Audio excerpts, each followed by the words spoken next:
पिछले वीडियो में हमने देखा था हाइड्रोलाइसिस ऑफ वाटर। यहाँ पर हम देखेंगे कॉपर का, हमने लिया है कॉपर का, कैसे हम इम्प्योर कॉपर से कैसे प्योर कॉपर ला सकते हैं, एग्जाम्पल। ओके, यहाँ पर हमने इलेक्ट्रोलाइट में यूज किया है CuSO4। CuSO4 एक तरह का सॉल्ट है। हमें पता है सॉल्ट मतलब क्या है, मतलब पानी में डिजोल्व करने से जैसे हमारा NaCl को हम जब पानी में घोलते हैं क्या होता है, Na+Cl-। सिमिलरली वैसा ही एक सॉल्ट है, बीच से ये क्या होता है Cu2+ और SO4- में टूट जाता है। जैसे हमारा खाने का नमक है NaCl, Na+ की जगह यहाँ पर बन गया Cu2+ और यह सल्फेट आयन। ठीक है, मैं पिछली वीडियो में बोली थी कि यहाँ पर सर्किट क्लोज किसके वजह से हो रहा है, बिकॉज इस सॉल्यूशन में आयंस है। मतलब ये इलेक्ट्रोलाइट इसीलिए है बिकॉज यहाँ पर आयंस प्रेजेंट है।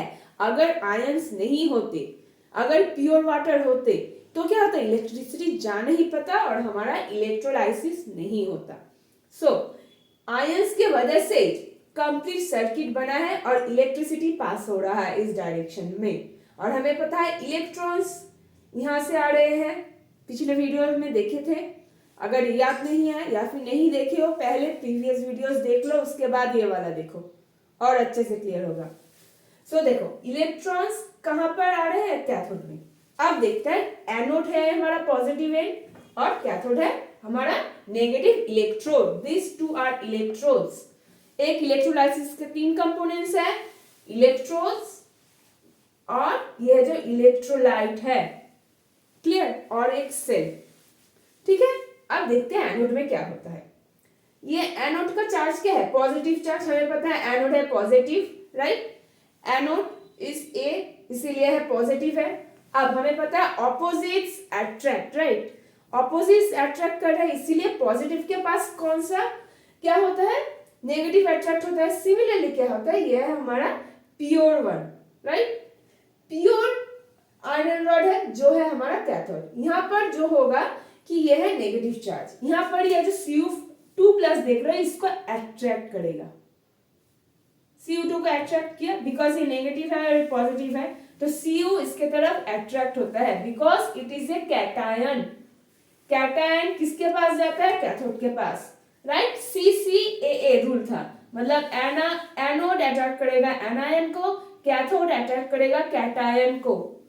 तो यहाँ पर Cu यहाँ पर अट्रैक्टेड होकर गए और रिएक्शन कुछ ऐसा होगा। ठीक है, यहाँ पर कैथोड है, कैथोड के पास क्या है, इलेक्ट्रॉन्स बहुत ज्यादा है। इतने सारे इलेक्ट्रॉन्स क्या करेगा, ये इसको दे देगा कि बेचारे के पास देखो इलेक्ट्रॉन की डेफिशिएंसी है। कॉपर आयन एटम से कॉपर आयन बना था, कैसे, इलेक्ट्रॉन छोड़कर। तो मतलब कि इसके पास 2 इलेक्ट्रॉन कम थे, उसे कॉपर एटम बनने के लिए क्या चाहिए, सिर्फ 2 इलेक्ट्रॉन। ये है copper ion. Copper ion copper atom में कब बदल जाएगा, अगर उससे 2 इलेक्ट्रॉन मिल जाए तो यहाँ पर क्या होता है, 2 इलेक्ट्रॉन इसको जैसे मिलता है ना, ये बन सकता है क्या, हमारा कॉपर एटम। ये है हमारा आयन, देखो ये है हमारा आयन, पर ये क्या है, हमारा कॉपर एटम।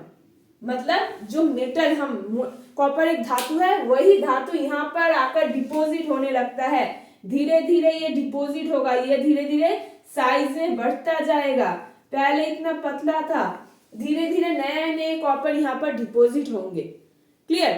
तो ये कॉपर तो एक समय इस लिक्विड में खत्म हो जाएंगे, तो इतने सारे कॉपर आएंगे कहाँ से, राइट। तो वो कॉपर यहाँ पर देखो और एक कॉपर का रॉड है, यहाँ से ये कॉपर मूव करता है लिक्विड में, वही लिक्विड से उठकर इलेक्ट्रॉन लेकर यहाँ पर डिपोजिशन होता है कॉपर का। तो यहाँ से क्या होगा, यहाँ पर देखो क्या है, पॉजिटिव चार्ज एंड है, एनोड है। यहाँ पर क्या होता है, ये जो कॉपर है, ये है कॉपर मेटल। यहाँ पर क्या होता है, कॉपर टूट जाता है, किसमें, Cu2+ एंड इलेक्ट्रॉन,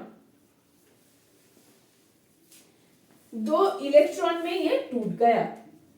यही अब क्या हुआ, कॉपर तो Cu है एटम, ये जो मेटल है ये बाहर आ जाता है, कैसे, Cu2+ होकर। मतलब धीरे धीरे क्या होगा, यहाँ से सारे कॉपर बाहर आ रहे हैं। तो धीरे धीरे क्या होगा, ये वाला कॉपर एटम से कॉपर आयन बनकर बाहर आ रहा है। इस रॉड के इलेक्ट्रोड से धीरे धीरे इसका साइज छोटा होता जाएगा, ये धीरे धीरे पतला होता जाएगा और धीरे धीरे क्या होगा, यहाँ पर डिपोजिट, यही कॉपर क्या हो रहा है, निकल रहे हैं और यहाँ पर आकर डिपोजिट हो रहा है। धीरे धीरे ये मोटा हो जाएगा। ठीक है, यहाँ पर अगर कुछ इम्प्योरिटीज थे ना, वो नीचे गिर कर रहेंगे। यहाँ पर क्या मिल जाएगा हमें, इम्प्योरिटीज।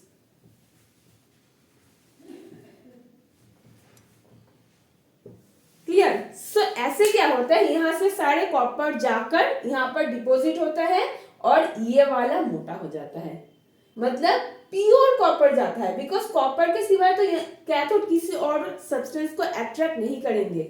जो यहाँ पर इम्प्योरिटीज और दूसरे सब्सटेंस थे वो लिक्विड में यहाँ पर नीचे पड़े रहेंगे।